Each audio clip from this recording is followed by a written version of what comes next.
The local water company connects each property to its distribution mains by a branch pipe called the service pipe. If there's a leak in the property, a lot of water's going to escape before the reservoirs drain dry, so it's important to know how to turn the water off quickly. The Water Authority's stopcock is usually hidden under a small metal cover near the boundary of the property, but this needs a special key to operate it. The property has its own stopcock or stop valve, usually found near the floor in the kitchen or bathroom. This main stopcock has a normal tap handle, but because it's not often used, it can be very stiff to turn. If it can't be turned off, a plumber will have to be called. After the stop valve, the water from the service pipe is fed into the plumbing system through a rising main, so it's available when and where it's needed. In some properties, only the kitchen cold water tap is fed directly from the main. All other cold taps and toilets are fed from a cold water storage tank situated in the loft space or other high point. This is called an indirect system. It has the advantage that if the mains pressure driving the water into the property falls, only the kitchen cold tap is affected. A disadvantage is that it's only the kitchen tap that supplies pure drinking water. Who knows what could have got into that tank? The rising main in the direct system similarly feeds a tank in the loft, but is also plumbed directly to all the cold taps. This system delivers pure drinking water to all cold taps, but flow rates may vary with mains pressure. In both systems, the cold water storage tank contains a reservoir of water to keep the hot water cylinder full and feed all the hot taps in the property. There's a lot of water in that tank. It's about the size of a washing machine, so it can easily hold up to 360 litres. That's 50 to 80 gallons. It's kept at a safe level quite automatically. As water is used during the day, the floating ball falls. This opens the ball valve. As the tank is topped up, the ball rises, and a valve with a rubber washer closes and cuts off the flow when the correct level is reached. Of course, that's on a good day. If the ball is stuck at the full level, then the tank will empty as water is used and not be refilled. No hot water in the house, and possibly no water at all upstairs. If the ball is stuck at a low level, or there's a problem with the washer or the valve itself, then water will keep being fed into the tank.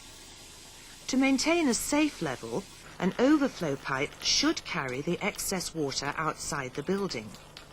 The water and noise is usually enough to alert someone to the problem. But of course, if the pipe is blocked in some way, the tank will overflow, and so the water will have nowhere to go except through the property. You could also get a deluge if the tank itself springs a leak. This kind of water damage can be extensive and very expensive to put right. While we're in the loft, there may be a similar storage tank, but this time considerably smaller. This is the header tank, which provides the reservoir for a water-based central heating system, one with radiators. This is also fed from the rising main and has a ball valve and overflow pipe. The central heating is a closed system with water circulating from the boiler and back again, so water is only lost slowly through evaporation. As the ball valve only needs to operate infrequently, it most commonly gets stuck in the closed position. If this happens, the tank and pipework will eventually dry out, disrupting the operation of the central heating system. Over each tank there is an expansion pipe. This provides a way out for steam and hot water if the hot water tank or heating boiler overheats. The release of water and steam can often be quite noisy. A more dramatic, though less serious noise is water hammer. This occurs as taps or valves are turned on or off. It's caused by loose elements in a tap or valve moving suddenly and creating shock waves that travel through the water and shake the pipe. Closing the main stopcock slightly will reduce the flow of water and may stop the hammer. The airing cupboard plays an important role in most families' lives. It's a frequent scene of frustration, confusion, and the occasional minor triumph.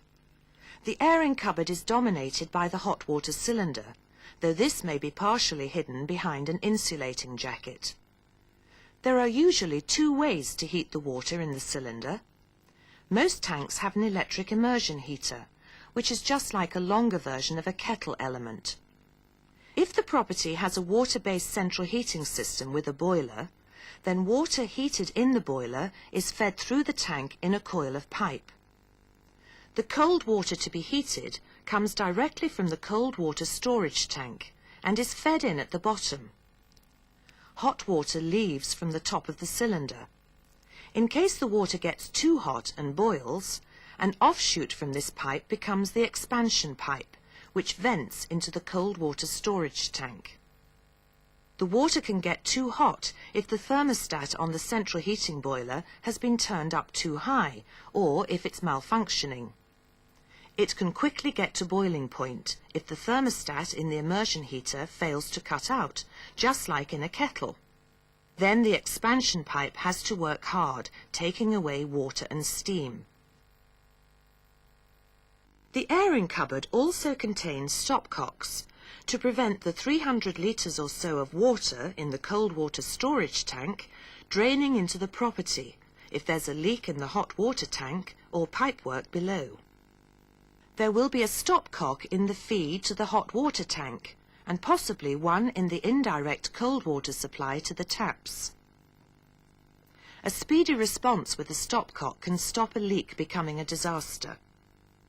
Remember, turning the handle clockwise turns it off.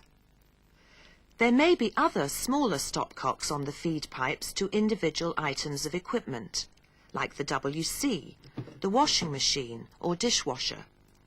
Thankfully, catastrophic leaks are rare.